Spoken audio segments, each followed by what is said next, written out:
The morning sun barely touched the horizon when Sergeant Marcus Hayes began his routine inspection of the training grounds. His boots clicked against the concrete with military precision, each step echoing his 23 years of service. The air was cold and sharp, the kind that made young cadets question their decision to join the Army. Marcus liked it that way. Comfort was the enemy of discipline, and discipline was what separated soldiers from civilians. At Fort Davidson, everything ran according to schedule. Reveille at 500 hours, breakfast at 600 hours, and morning drills at 700 hours sharp. No exceptions, no excuses, no second chances. Marcus had built his reputation on this unwavering structure, and the 150 cadets under his command knew better than to challenge it. The mess hall stood at the eastern edge of the base, a large brick building that had served countless soldiers over 4 decades. Its kitchen produced 3,000 meals daily, feeding not just cadets but also officers, support staff, and visiting personnel. The operation required military precision, which was why Marcus personally approved every staff member who worked there. Among those staff members was Dorothy Miller, a 62-year-old woman who had worked in the mess hall for the past 15 years. She arrived each morning at 4:30, an hour before anyone else, to begin preparations for breakfast. Dorothy was unremarkable in appearance, standing just 5 feet 3 inches tall with gray hair pulled back in a tight bun. She wore the standard white uniform and hairnet, moving through the kitchen with quiet efficiency.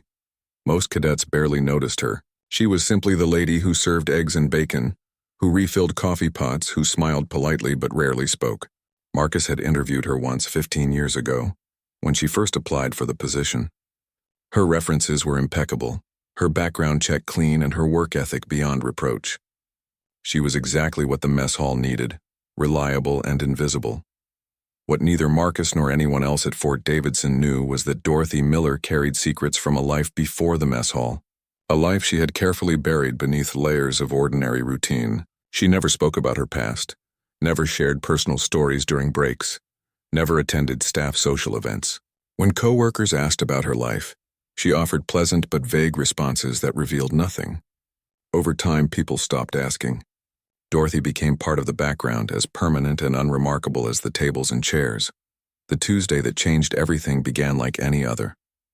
Dorothy arrived in darkness, her old sedan pulling into the employee parking lot with its usual soft rumble. She checked in with the night security guard, who barely looked up from his crossword puzzle.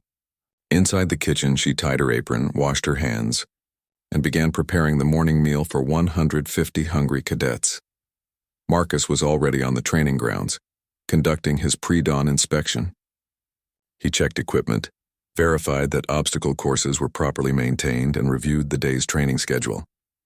Everything was in order, exactly as it should be. He allowed himself a small moment of satisfaction before heading to his office to complete paperwork. The cadets began emerging from their barracks at 5:45, moving in organized formations toward the mess hall. They were young, most between 18 and 22, their faces still soft despite weeks of rigorous training. Some came from military families and carried themselves with inherited confidence. Others were fresh from civilian life, still adjusting to the demands of military discipline. But all of them respected Sergeant Hayes, even if that respect was tinged with fear. Among the cadets was Private First Class Jake Morrison, a 20-year-old from Ohio who had joined the Army to escape a dead-end hometown. He was bright and capable but struggled with authority, a trait that put him frequently at odds with Marcus. That morning, Jake noticed something unusual about the mess hall schedule. The posted menu indicated scrambled eggs and sausage, but the smell drifting from the kitchen suggested something different. Dorothy had made a substitution. The morning sausage delivery had been spoiled, discovered only when she opened the refrigerator at 4:30. Rather than wake the supply officer or delay breakfast, she had improvised using bacon and ham from the reserve freezer. It was a practical solution, one that most people would consider sensible, but it violated protocol, and protocol was sacred at Fort Davidson. Marcus entered the mess hall at exactly 600 hours, his presence immediately felt throughout the room. Conversations dropped to whispers. Cadets straightened in their seats. Even the kitchen staff moved with heightened awareness, knowing the sergeant's inspection could happen at any moment. He walked slowly between tables, observing everything. Uniforms were properly worn, postures were correct, and meal consumption was proceeding efficiently. Then he reached the serving line and stopped. His eyes narrowed as he examined the food trays. Scrambled eggs, toast, fruit, and bacon. No sausage. Dorothy stood behind the counter, serving spoon in hand. She had noticed the sergeant's arrival but continued her work without interruption. When Marcus approached, she met his gaze calmly and waited for him to speak. "The menu indicates sausage," Marcus said, his voice carrying that particular tone of controlled displeasure that made cadets nervous. "Yes, Sergeant," Dorothy replied. "The morning delivery was spoiled. I used alternative protein from approved reserves." Marcus's jaw tightened. Protocol required notification to the duty officer for any menu changes, regardless of circumstances. The proper procedure was clear, written in the base operations manual that every staff member received during orientation. Dorothy knew this, yet she had acted independently, made a decision without authorization, and altered the established plan. "You should have reported this," Marcus said. "The food needed to be ready at 600 hours, Dorothy answered simply. Reporting would have caused delays. Several cadets watched this exchange with interest. It was rare to see anyone, especially a civilian staff member, maintain such composure while being questioned by Sergeant Hayes. Dorothy showed no sign of intimidation, no nervousness or apology in her bearing. She simply stated facts and waited for his response. Marcus felt something unfamiliar, a small crack in his absolute certainty about how this base operated. This woman had broken protocol, yes, but she had done so to maintain the larger schedule, to ensure cadets were fed on time, to prevent the cascade of delays that would have followed a late breakfast. Her violation served the military's ultimate goal, efficiency and readiness. But rules existed for reasons, and allowing one exception would lead to others. Marcus had built his career on consistency, on the understanding that discipline meant following procedures even when they seemed inconvenient. He could not let this pass without consequence, no matter how practical Dorothy's reasoning might be. "Report to my office after breakfast service," he said, his tone leaving no room for discussion. Dorothy nodded once. "Yes, Sergeant." The moment passed, but something had shifted. Cadets returned to their meals with renewed energy, whispering among themselves about what they had witnessed. In the rigid world of military training, any deviation from normal was noteworthy, and the sight of a mess hall worker standing her ground with Sergeant Hayes was definitely abnormal. Jake Morrison finished his breakfast quickly and left the mess hall wondering about the quiet woman who had just faced down the most intimidating person on base without flinching. He suspected there was more to Dorothy Miller than anyone realized. He had no idea how right he was, or how dramatically the events of this day would unfold. The morning training session proceeded as scheduled, though Marcus found his thoughts returning to the mess hall incident more often than he liked. Dorothy Miller had shown no fear, no deference, just calm acceptance of his authority. In his years of service, he had encountered countless people who either cowered before rank or challenged it with bravado. Dorothy did neither.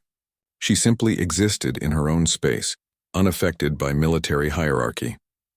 At 700 hours, the cadets assembled for physical training. Marcus pushed them hard that morning, perhaps harder than necessary. The obstacle course, the 5-mile run, the combat drills. Sweat poured despite the cold air. Some cadets struggled, their bodies not yet conditioned to the demands being placed on them. Marcus showed no sympathy. The battlefield would show even less.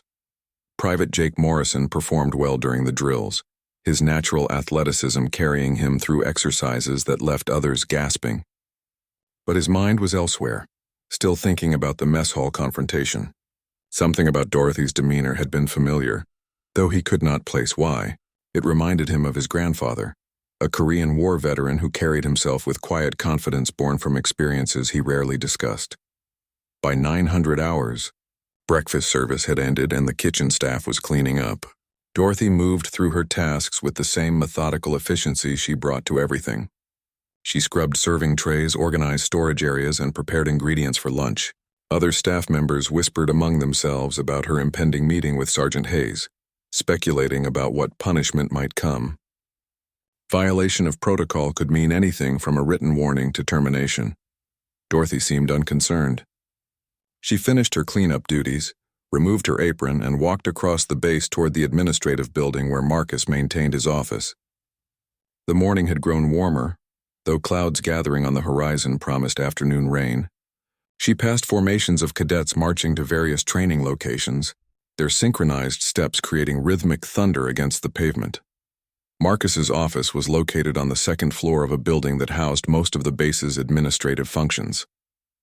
His door bore a simple nameplate reading, SGTM Hayes Training Operations. Inside, the space reflected his personality with stark efficiency. A metal desk, 2 chairs, filing cabinets, and walls decorated only with commendations and unit photographs. No personal items, no family pictures, nothing that suggested a life beyond the military. He was reviewing training reports when Dorothy knocked at precisely 9:15. Marcus appreciated punctuality and would have noted if she had been late. He called for her to enter, and she did so with the same calm bearing she had shown earlier. "Close the door and sit down," Marcus instructed, not looking up from his paperwork. Dorothy complied, settling into the chair across from his desk with her hands folded in her lap. She waited in silence while Marcus finished making notes on the document before him. This was a technique he used often, allowing uncomfortable silence to build, watching how people reacted to it. Most fidgeted, cleared their throats, or began speaking to fill the void. Dorothy simply sat, her breathing steady, her expression neutral. Finally, Marcus set down his pen and met her eyes. "You understand why you are here?" "Yes, Sergeant. Protocol exists for specific reasons," he continued. "When one person decides rules do not apply to them, it undermines the entire system. Military operations depend on everyone following established procedures regardless of circumstances." "I understand," Dorothy said. Marcus leaned back in his chair. "Then explain why you chose to ignore those procedures." "I did not ignore them," Dorothy replied. "I assessed the situation and made a tactical decision based on available resources and mission requirements. The mission was feeding 150 cadets at 600 hours. The complication was spoiled supplies. The solution was substitution using authorized alternatives. Notification would have created delays that compromised mission completion." The way she spoke caught Marcus off guard. Her language had shifted, taking on military cadence and structure. She was not defending her actions, she was presenting a tactical briefing. He studied her more carefully, noting details he had missed before. The way she sat, upright but not rigid, alert but relaxed. The way her eyes held his without aggression or submission. The way she used terminology that suggested familiarity with military thinking. "You speak like someone with training," Marcus observed. "I worked in food service for many years," Dorothy answered, her tone returning to its usual pleasant neutrality. "One learns to make quick decisions in that environment." It was a deflection, skilled enough that most people would have accepted it. But Marcus had spent 2 decades reading people, learning to spot deception and evasion. Dorothy was hiding something, not lying exactly, but carefully controlling what information she revealed. "What did you do before coming to Fort Davidson?" he asked. "Various food service positions," she said. "Restaurants, cafeterias, catering companies." "Where?" "Different places. I moved around quite a bit in my younger years." Marcus opened his desk drawer and removed Dorothy's personnel file. He had pulled it that morning, curious about this woman who had seemed so unremarkable for 15 years. The file was thin, containing only her application, background check results, and annual performance reviews. Her application listed previous employment at restaurants in 3 different states, none of which Marcus had bothered to verify 15 years ago. The background check showed no criminal record, no outstanding warrants, no red flags of any kind. But looking at it now with suspicious eyes, Marcus noticed gaps. The employment dates did not quite connect, leaving months and sometimes years unaccounted for. Her listed residential addresses jumped around seemingly at random, and her emergency contact information had changed 3 times over the years, always listing different names with different relationships, distant cousins, former neighbors, old friends. "Your file raises questions," Marcus said carefully. "My file shows 15 years of satisfactory service," Dorothy replied. "No complaints, no incidents, no problems until today." She was right, and that was exactly what bothered him. People were messy, complicated, full of small dramas and interpersonal conflicts. Dorothy had none of that.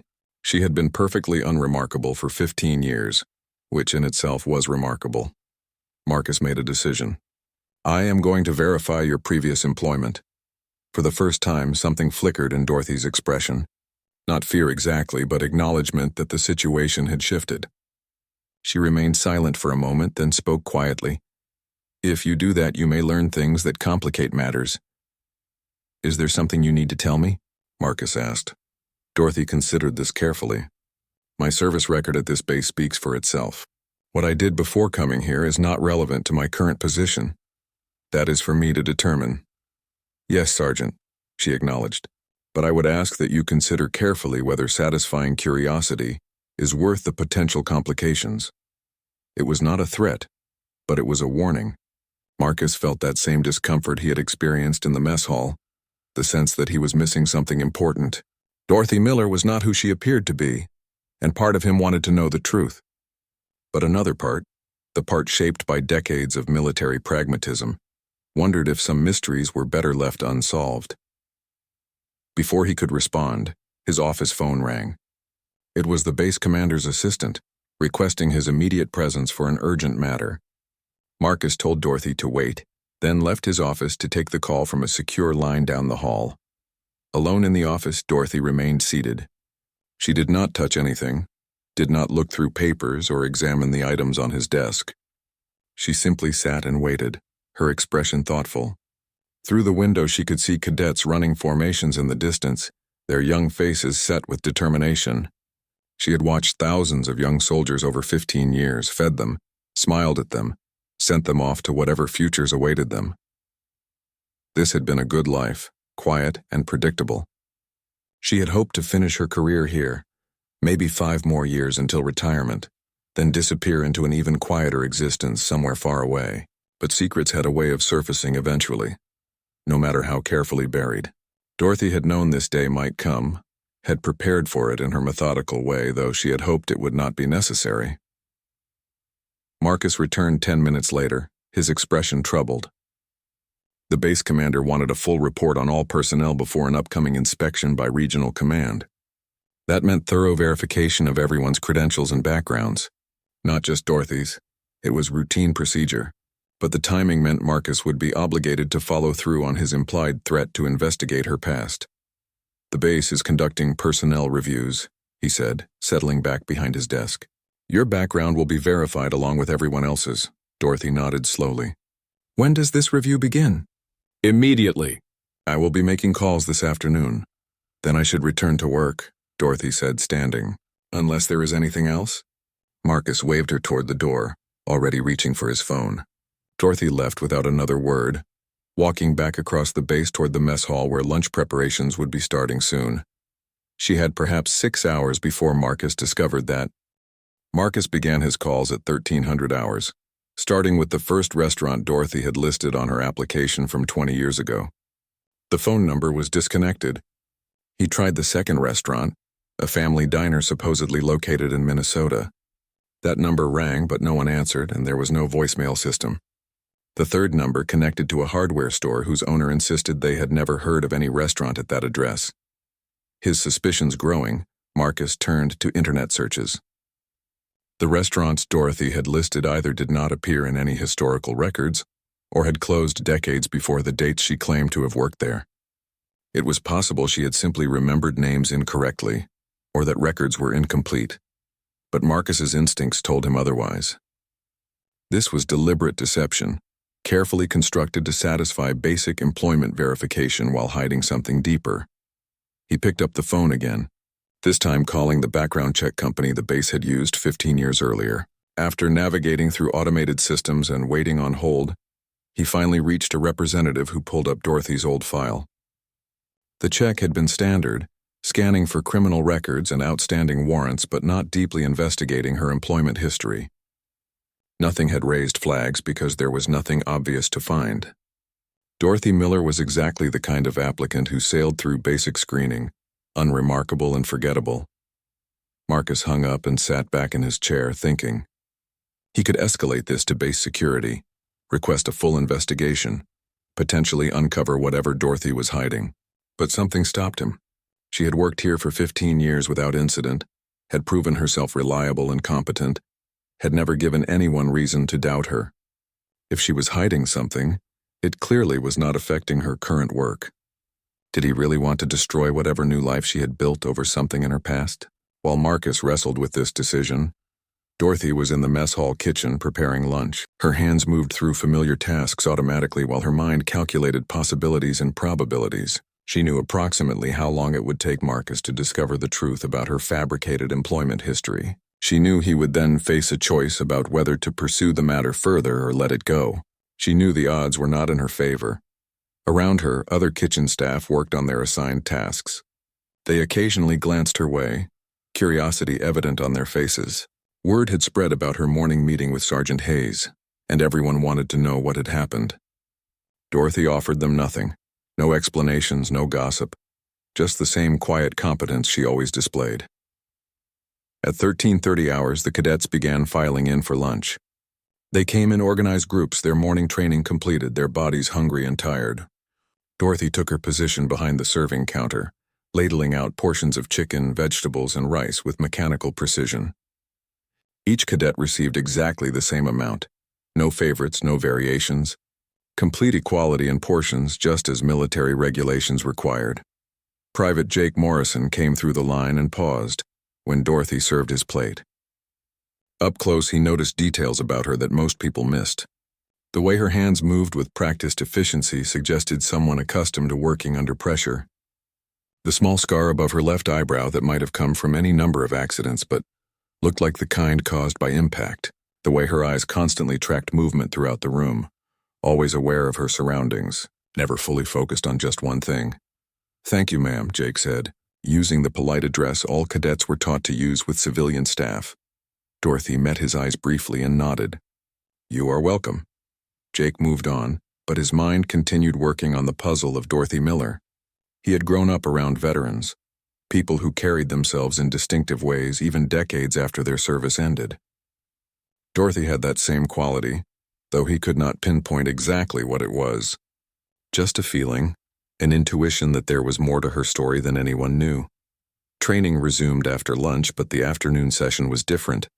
The cadets were scheduled for tactical exercises, learning to respond to various combat scenarios using simulated weapons and situations. Marcus normally supervised these exercises personally, considering them among the most important parts of basic training. Today, however, his mind was distracted by the Dorothy Miller situation, and his attention wandered. At 1400 hours, Marcus received a call from base security. Someone had triggered an alert while running Dorothy's information through military databases. This was standard procedure during personnel reviews, checking to see if employees had any connections to military service that might require special clearances or create conflicts of interest. Usually these searches returned nothing for civilian food service workers. Dorothy's search had returned something. The security officer on the phone was careful with his words. "Sergeant Hayes, we have a situation that requires your immediate attention. Can you come to the security office?" Marcus recognized that tone. It meant something serious, something that could not be discussed over regular phone lines. He told his assistant to take over the afternoon training and headed for the security building, a squat concrete structure near the base entrance that housed classified communication equipment and secure meeting rooms. Captain Raymond Chen met him at the security office door.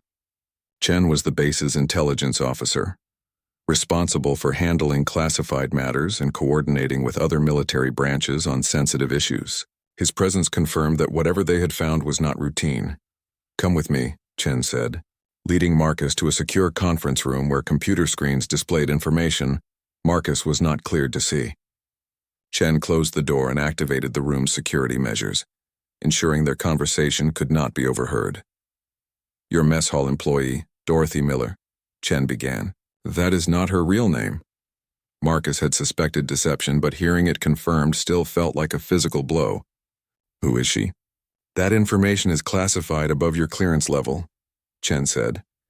"What I can tell you is that she has connections to military operations that ended approximately 16 years ago.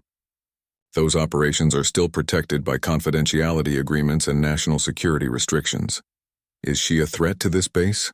"No," Chen said firmly. "She was placed here deliberately by people who wanted to ensure she had a safe, quiet life after certain service obligations were completed." The food service position was chosen specifically because it would not draw attention. Marcus processed this information slowly. She was military? I cannot confirm or deny specific details, Chen said. But I can tell you that she has earned the quiet retirement she was promised. The people who arranged her placement here have significant influence, and they will not appreciate interference with those arrangements. So I am supposed to pretend I found nothing wrong with her background check? You are supposed to recognize that some things are above your pay grade, Sergeant, Chen said, not unkindly. Dorothy Miller has served her country in ways that cannot be acknowledged publicly. She was promised anonymity and peace in exchange for that service. We will honor that promise. Marcus felt anger rising, not at Dorothy but at the situation. And if I had discovered this through different channels? If I had started asking questions that created problems? Then I would be having a different conversation with you, Chen admitted. Probably a less pleasant one. But you did not, and we are addressing this now before it becomes an issue. What about the cadets? What if they start asking questions? Why would they? Chen asked. She's a mess hall worker who substituted bacon for sausage. That is hardly the kind of story that generates ongoing interest. By tomorrow they will have forgotten all about it. Chen was probably right. Cadets had short attention spans when it came to base operations, always focused on their own training and concerns. Within days, the incident would fade into the background noise of daily military life. But Marcus could not let it go so easily. What happens when the personnel review requires verification of her background? The base commander expects complete reports on all civilian staff. Chen smiled slightly.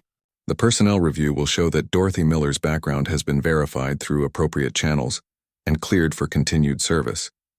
You will not need to provide any additional details. This matter is now closed. It was a dismissal, polite but absolute. Marcus left the security office feeling unsettled and frustrated. He had spent his entire career believing in clear rules, definite procedures, and transparent operations. Now he was being told that exceptions existed, that some people lived under different rules, and that he was expected to accept this without question or explanation. Back at the training grounds, the afternoon exercises had continued without him. Cadets ran through their tactical scenarios, learning to think under pressure, to make quick decisions, to trust their training when instinct might lead them wrong. Marcus watched from a distance, seeing them not as individuals but as the collective machinery of military preparedness. Dorothy was one small gear in that same machinery, he realized. Her role was humble and seemingly insignificant, but without her and thousands of others like her, the entire system would fail. Soldiers needed to eat, and 3 weeks passed and life at Fort Davidson returned to its normal rhythm. Dorothy continued her duties with the same quiet efficiency, arriving before dawn, preparing meals, cleaning up, and departing without fanfare. Marcus filed his personnel review showing all staff members cleared and qualified. The base commander accepted the report without questions, and the regional inspection proceeded smoothly. To anyone observing casually, nothing had changed. But subtle shifts had occurred beneath the surface. Marcus found himself noticing Dorothy more often, watching how she moved through the mess hall, how she interacted with other staff and cadets. She never raised her voice, never seemed flustered or rushed, and handled every situation with calm competence. It was the kind of performance that came from extensive training and experience, not just 15 years of food service. The cadets had indeed forgotten about the bacon substitution incident, exactly as Captain Chen had predicted. They were absorbed in their training, focused on preparing for the challenges ahead. Physical conditioning, weapons qualification, tactical exercises, and countless hours of classroom instruction filled their days and exhausted their minds. A mess hall worker's minor protocol violation was insignificant compared to the pressure they faced daily. Private Jake Morrison, however, had not entirely forgotten. Something about Dorothy continued to nag at his awareness, like a word on the tip of his tongue that he could not quite recall. He found himself watching her during meals, trying to understand what seemed familiar about her bearing and manner. His grandfather had been Special Forces, though the old man rarely spoke about his service. When he did, it was usually to share practical wisdom rather than war stories. Jake remembered his grandfather saying that the most dangerous people were often the quietest ones, those who had nothing to prove and everything to hide. One Tuesday morning, 3 weeks after the initial incident, Jake was helping to carry supplies from the delivery truck to the mess hall storage areas. It was a duty rotation assigned to cadets, meant to teach them that no job was beneath a soldier's dignity. Jake did not mind the work, finding it a welcome break from the intensity of training. He was stacking flour bags in the dry storage room when he heard raised voices from the loading dock. One voice belonged to Harold, the regular delivery driver who had been servicing Fort Davidson for years. The other voice was unfamiliar, sharp, and aggressive. Jake moved toward the sound, curious about the commotion. As he approached the loading dock door, he saw Harold backing away from a man in civilian clothes. The stranger was holding something that made Jake's blood freeze. A knife, long and threatening, pointed at Harold's chest. "I told you to give me the cash box," the stranger was saying. His voice carried the desperate edge of someone on drugs or in serious trouble. "Do not make me ask again." Harold was a heavy-set man in his 50s, not trained for combat situations. His face showed pure terror as he raised his hands. Okay, just take it easy. The cash box is in the truck." Jake's training kicked in immediately. He should retreat, find Sergeant Hayes or base security, let trained personnel handle this threat. But Harold was in immediate danger and help might arrive too late. Jake stepped forward, keeping his voice steady. "You need to leave now. This is a military base. Security is on the way." The stranger spun toward Jake, and up close Jake could see the wild desperation in his eyes. This was someone who had nothing left to lose, the most dangerous kind of criminal. The knife moved from Harold to Jake in a smooth motion that suggested familiarity with violence. "You think I care about your security?" the man snarled. "I will be gone before they get here. But first, one of you is giving me money." What happened next occurred so quickly that Jake almost missed it. Dorothy appeared from the mess hall entrance, moving with sudden speed that seemed impossible for a woman her age. She covered the distance between the door and the stranger in 3 smooth strides, her body positioning itself at an angle that Jake recognized from defensive tactics training. The stranger saw her coming and started to turn the knife toward this new threat. He never completed the movement. Dorothy's left hand caught his wrist with precise force, controlling the weapon arm while her right hand struck his elbow joint with calculated impact.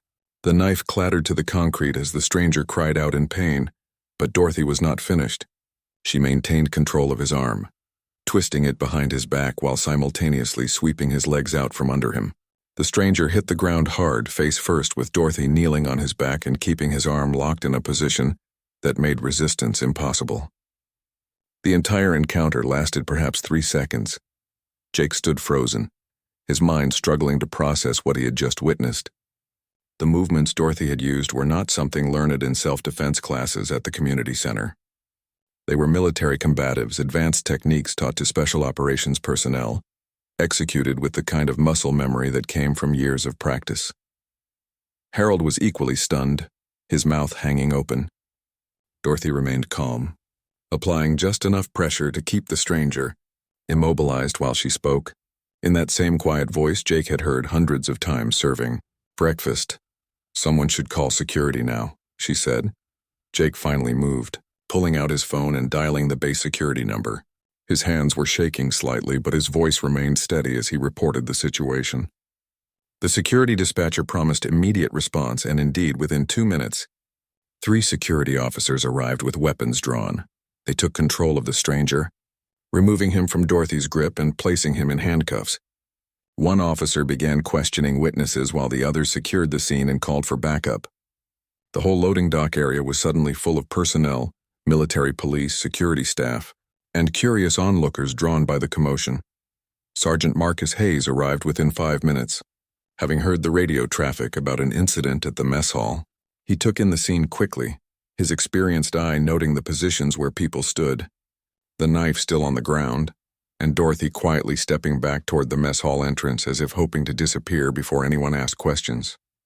"Private Morrison, report," Marcus ordered. Jake gave a concise description of what had happened, leaving nothing out. He explained about the stranger threatening Harold, his own attempt to intervene, and Dorothy's sudden appearance and efficient neutralization of the threat. As he spoke, Marcus's expression grew increasingly thoughtful, particularly when Jake demonstrated the specific techniques Dorothy had used.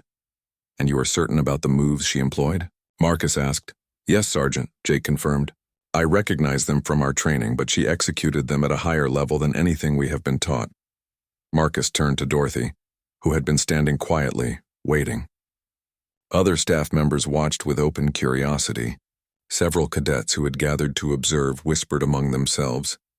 The quiet mess hall lady had just taken down an armed attacker with professional efficiency, and everyone wanted to know how. "Mrs. Miller," Marcus said carefully, "I need you to come with me." Dorothy nodded without argument. "Of course, Sergeant." They walked to his office in silence, leaving behind a loading dock full of people buzzing with speculation and excitement. Jake watched them go, his mind racing with questions. Who was Dorothy Miller? What kind of training did she have? Where had she learned those techniques? In Marcus's office, Dorothy sat in the same chair she had occupied 3 weeks earlier. Marcus closed the door and activated a small device on his desk that Captain Chen had given him after their previous conversation. It was a white noise generator, ensuring their conversation could not be overheard or recorded. "Captain Chen told me not to ask questions about your past," Marcus began. "But what just happened was not the past. That was present tense, and I have 150 cadets on this base who deserve to know if there is someone here with advanced combat training." Dorothy considered her response carefully. "Those cadets are safer because I am here, not less safe. That is not an answer." "It is the only answer I can give you," Dorothy said. "I cannot discuss my previous service or how I acquired certain skills. Those details are classified and I remain bound by agreements that supersede my current employment. But you can still defend yourself, obviously. Training like that does not disappear just because you stop using it," Dorothy replied. "It becomes instinct, muscle memory that activates when needed." Marcus leaned back in his chair, studying her. "How many others like you are out there living quiet civilian lives on military bases?" "I would not know," Dorothy said, and Marcus believed her. "My assignment here was handled by people far above my clearance level. I was told to live quietly, do my job well, and avoid drawing attention. Until today I managed that successfully. What happens now?" "That depends on what you report," Dorothy said simply. "If you describe what happened accurately, there will be questions I cannot answer. Those questions will lead to phone calls, and those phone calls will lead to conversations with people who will not appreciate the disruption." Marcus thought about Captain Chen's warning 3 weeks ago, about how Dorothy had been placed here deliberately by people with significant influence. "Or I could report that you acted to defend base personnel." The week following the loading dock incident brought unexpected changes to Fort Davidson. The captured intruder was identified as a former military member who had received a dishonorable discharge 3 years earlier. His attack had been motivated by desperation and drug addiction, not any organized threat. Nevertheless, base security conducted a comprehensive review of all access points and delivery procedures. During this review, it was decided that Dorothy should receive formal recognition for her actions in protecting base personnel. The base commander wanted to present her with a civilian commendation during the upcoming weekly formation. This proposal created immediate problems. Captain Chen called Marcus at 0600 hours before morning formation. His voice carried unusual tension. "The commendation ceremony cannot happen. The commander has already approved it," Marcus pointed out. "Then the commander needs to unapprove it," Chen said bluntly. "Putting Dorothy Miller on display in front of 150 cadets with photographs and official documentation violates every protocol designed to protect her identity. She already revealed herself when she disarmed that intruder," Marcus argued. "The cadets know she has training. Knowing she can handle herself in a fight is different from creating official military records that connect her current identity to commendable actions," Chen explained. "Those records get filed, digitized, and entered into databases that people with access can search. We cannot risk someone from her past life discovering her current location through military documentation." Marcus understood the logic but felt torn. Dorothy deserved recognition for what she had done. Refusing to acknowledge her bravery seemed wrong, regardless of the complicated circumstances surrounding her identity. "What do I tell the commander?" he asked. "Tell him that the individual in question has requested no public recognition due to personal reasons, and that command has agreed to respect this request," Chen said. "I will handle any pushback." The conversation ended, leaving Marcus frustrated once again. He was tired of managing secrets he did not fully understand, tired of making decisions based on information he was not allowed to know.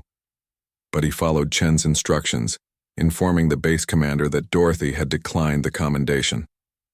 The commander was disappointed but accepted the explanation without pressing for details.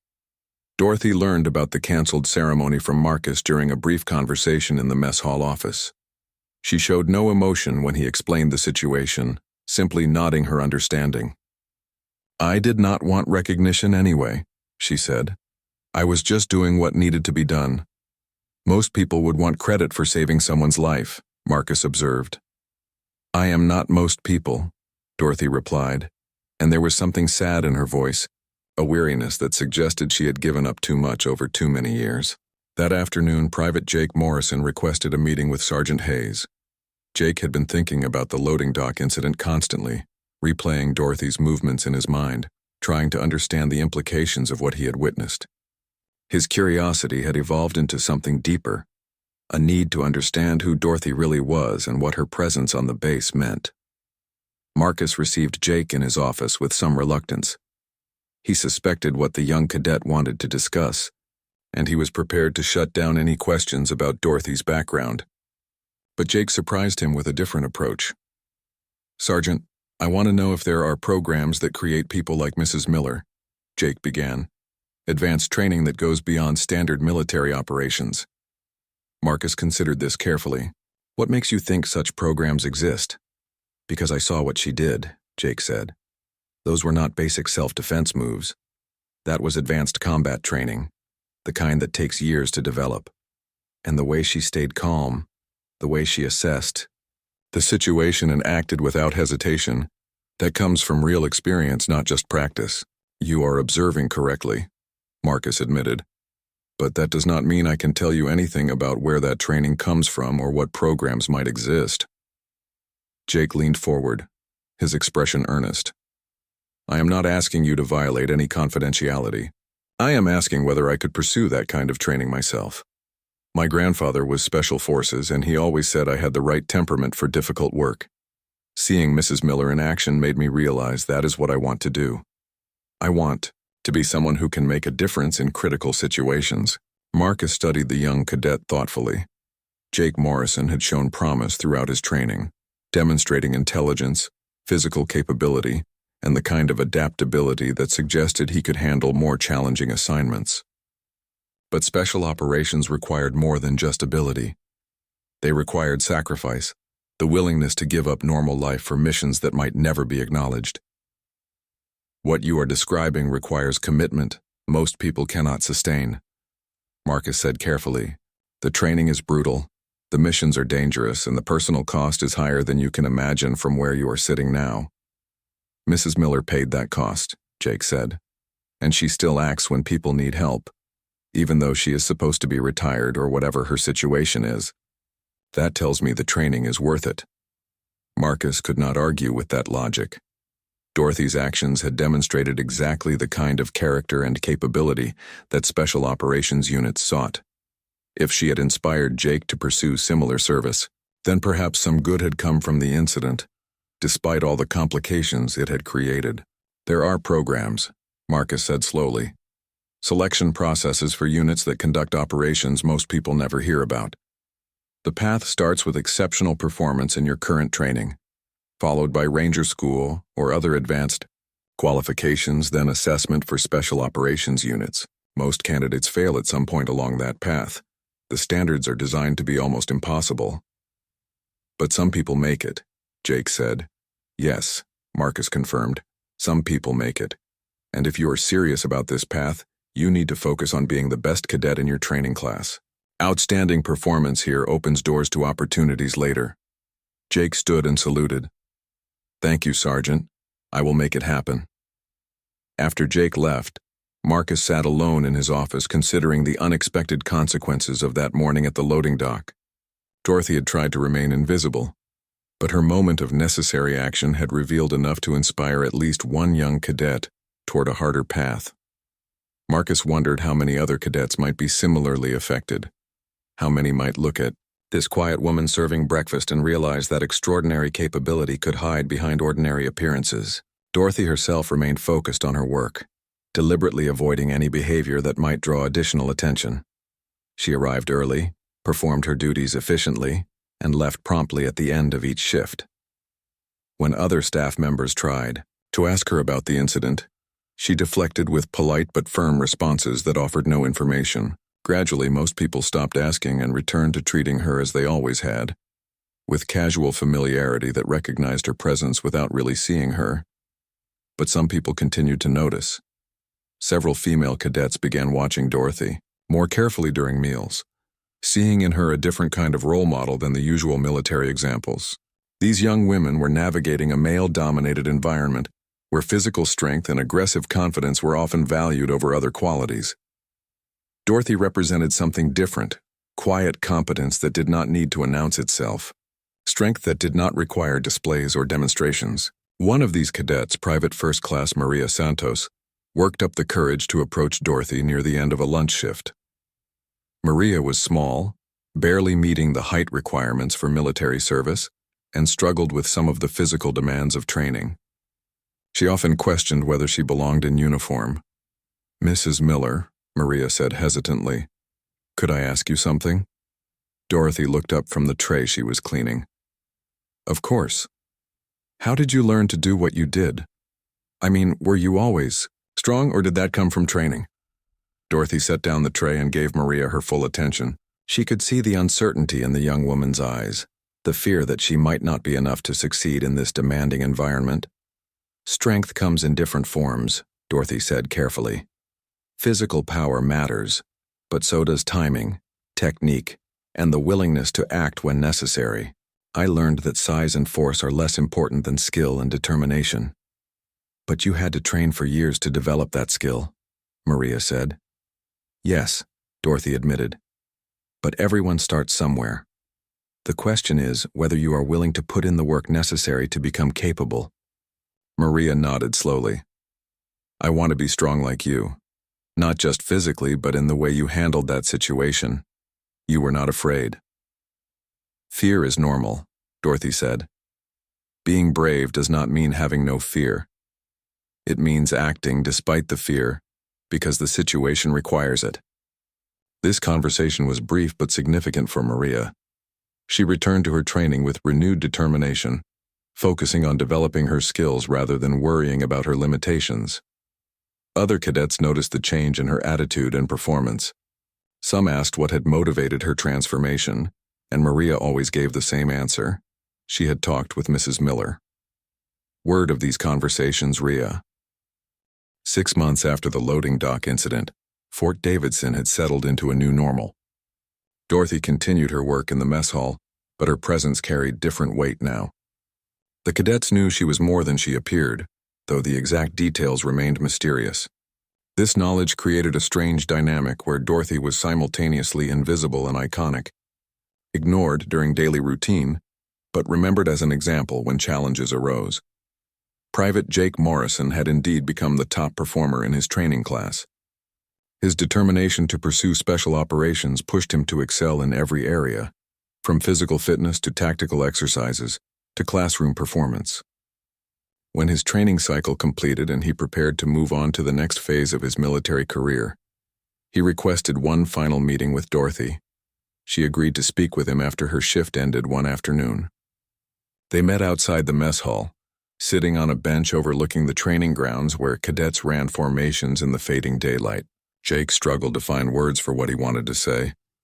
"I wanted to thank you," he finally began. "Seeing what you did that morning changed my whole perspective on what is possible." Dorothy smiled slightly. "You changed your own perspective. I just provided an example." "But it was the right example at the right time," Jake insisted. "I was going through the motions of training without really understanding what I was training for. You showed me that skill and preparation matter, because situations arise where they become essential. You probably saved Harold's life that day, maybe mine too, and you did it without thinking because you had trained yourself to act automatically. Training becomes instinct with enough repetition," Dorothy acknowledged. "That is the point of military conditioning, to make correct responses automatic so you do not have to waste time thinking during critical moments." "I want to develop that kind of instinct," Jake said. I have been recommended for Ranger assessment, and if I pass that, I will try out for special operations. My recruiter thinks I have a chance." Dorothy studied him carefully, seeing the determination in his young face. "That path is harder than you imagine. You will face situations that challenge everything you believe about yourself. You will be pushed past limits you did not know existed. And if you succeed, you will do things you can never talk about to anyone outside your unit. Like what you did," Jake said quietly. "Like what I did," Dorothy confirmed. "And when you finish, when your body gives out or your mission ends or circumstances force you into retirement, you will have to find a new life somehow. You will have skills you cannot use and experiences you cannot share. You will be a stranger in the normal world, always remembering what you were while pretending to be something else." Her words carried weight that came from lived experience. Jake heard the warning beneath them, the suggestion that perhaps this path led to isolation rather than fulfillment. But he also heard something else, a kind of pride that came from knowing you had served in ways that mattered, even if that service could never be acknowledged. "I still want to try," Jake said. Dorothy nodded. "Then try with everything you have. And if you make it, remember that the work itself is the reward. Recognition does not matter. Public acknowledgement does not matter. What matters is doing the job well when it needs doing." They sat in silence for a moment, watching cadets train in the distance. Finally, Jake stood and offered his hand. Dorothy shook it firmly, her grip still strong despite her age. "Good luck, Private Morrison," she said. "Thank you, Mrs. Miller," Jake replied, "for everything." He walked away, heading toward his barracks to pack for his transfer to the next training facility. Dorothy remained on the bench, watching the sun sink lower on the horizon. She thought about all the young soldiers she had watched over 15 years, feeding them, observing their struggles and growth, sending them off to careers she could only imagine. Jake was different because he had seen her true self, if only briefly, and had been inspired rather than frightened by what he saw. Marcus observed this conversation from his office window. He had learned that Jake was leaving for Ranger assessment and was not surprised to see him seeking out Dorothy before departing. The young cadet had been changed by that morning at the loading dock, pushed toward a harder path by witnessing capability he wanted to match. That evening, Marcus made a decision that had been forming in his mind for months. He called Captain Chen and requested a meeting to discuss Dorothy's situation. They met the following morning in the secure conference room where their previous conversations had taken place. "I want to know who she really is," Marcus said without preamble. "Not for any official reason, not because I need to include it in reports, but because after 6 months of watching her influence these cadets, I think I have earned the right to know." Chen considered this request carefully. "That information is still classified." "Then classify me properly and brief me," Marcus said. "I have maintained operational security, protected her identity, and managed a complex situation without full context. I am not asking for details about specific missions or classified operations. I just want to understand who this woman is and what she sacrificed to end up serving breakfast to cadets." Chen was silent for a long moment, weighing competing obligations. Finally, he nodded. "What I tell you cannot be shared with anyone ever. The information does not get written down, does not get discussed over phones, and definitely does not get mentioned to Dorothy herself. Are we clear?" "Understood," Marcus confirmed. Chen pulled out a thin folder from his briefcase. "The woman you know as Dorothy Miller was once known by a different name in circles that do not officially exist. She was part of operations in places where American military presence could not be acknowledged. Her specialty was deep cover work, spending years in hostile territories gathering intelligence and preparing assets for potential future actions." Marcus absorbed this information slowly. "She was a spy. That term is too simple," Chen said. "She was an intelligence operative with combat training, language skills, and the psychological resilience to maintain false identities for extended periods. She spoke 7 languages fluently and could pass as a native in at least 4 different cultures. For nearly 20 years, she lived more of her life undercover than as her real self." "What ended her career?" "Her last assignment went badly," Chen said. "Details are classified, but she was extracted under hostile circumstances after her cover was compromised. Several local assets were killed trying to protect her. She blamed herself for their deaths, though the official review concluded she had followed proper protocols. After debriefing, she was offered early retirement with a new identity and guaranteed security." And she chose to work in a mess hall, Marcus said, struggling to reconcile this history with the woman who served eggs every morning. She chose obscurity, Chen corrected. The mess hall position was suggested because it kept her on a military base where security could monitor her, without making that monitoring obvious. She accepted because she wanted to be near military culture, even if she could not be part of it anymore. This was the best compromise anyone could offer. Marcus thought about Dorothy's 15 years of quiet service, her early mornings and unremarkable routines. Does she have family? Anyone from her real life? Her real life was whatever identity she was maintaining at any given time, Chen said. Her birth family was told she died in a training accident 25 years ago. Military funerals, folded flags, the whole ceremony. They mourned her and moved on. She's been dead to them longer than she was alive in their lives. The tragedy of this struck Marcus forcefully. Dorothy had given up everything, her name, her family, her entire identity, to serve in operations that would never be publicly acknowledged. And now she lived in a strange limbo, visible but unseen, present but absent, serving people who would never know what she had sacrificed. "Why are you telling me this?" Marcus asked. "Because you were right," Chen admitted. "You have earned the context needed to understand what you are managing. And because I think you might be able to help her in ways that official channels cannot." "Help her how?" Chen closed the folder. "She is isolated, Sergeant Hayes. Yes, she has co-workers and sees hundreds of people daily, but she has no real connections, no genuine relationships because she cannot be genuine. Everything about her current identity is a construct designed to hide who she really was. That kind of isolation damages people over time." Marcus understood what Chen was suggesting. "You want me to acknowledge what she is without requiring her to explain it. I want you to give her the respect she deserves and cannot ask for," Chen said. "These cadets you are training, some of them will end up in positions where they make similar sacrifices. They will give up parts of themselves for missions they believe are important. When that happens, they will need people in their lives who understand what they gave up, even if those people cannot know the details." Dorothy inspired Private Morrison toward that path, Marcus noted. "I know," Chen said. "I have been tracking his progress. He has the right qualities for specialized work, and seeing Dorothy's capabilities pointed him in that direction. There will be others like him, cadets who glimpse what lies beyond standard military service and decide to pursue it. Dorothy can guide them, prepare them without ever discussing